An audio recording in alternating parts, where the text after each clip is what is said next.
প্রশ্নে বলে দিয়েছে যে ৪ বছর আগে ৪ জন সদস্যের একটি পরিবারের গড় বয়স ছিল ১৮ বছর। একটি শিশুর জন্ম হয়। এখন শিশুর বয়স ৮ বছর হলে পরিবারের গড় বয়স নির্ণয় করো। তো ৪ বছর আগে পরিবারের বয়স ছিল কত? ১৮ বছর। তাহলে ৪ বছর পরে একটি শিশুর জন্ম হয়েছে। তার মানে এই যে ৪ বছর পরে যে পরিবারের ৪ জন সদস্য ছিল, ৪ বছর পরে তাদের গড় বয়স কত হয়ে যাবে বলো তো? প্রত্যেকের ৪ করে বেড়েছে। তার মানে গড়েও ৪ করে বাড়বে। তার মানে তাদের ৪ জনের গড় বয়স হবে কত দাঁড়াবে? আমাদের ২২ হয়ে যাবে। ঠিক সেই মুহূর্তে সেই সময় একটা কি শিশু জন্মেছে। তাহলে শিশুর বয়স সেই সময় ০ বছর।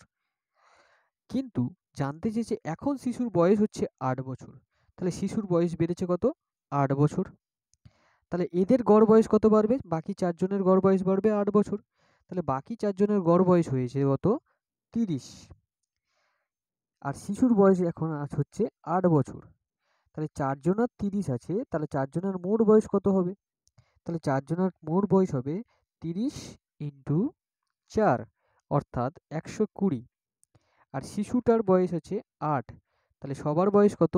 ১২৮ বছর। ১২৮ বছর। আর কজন সদস্য? ৫ জন সদস্য।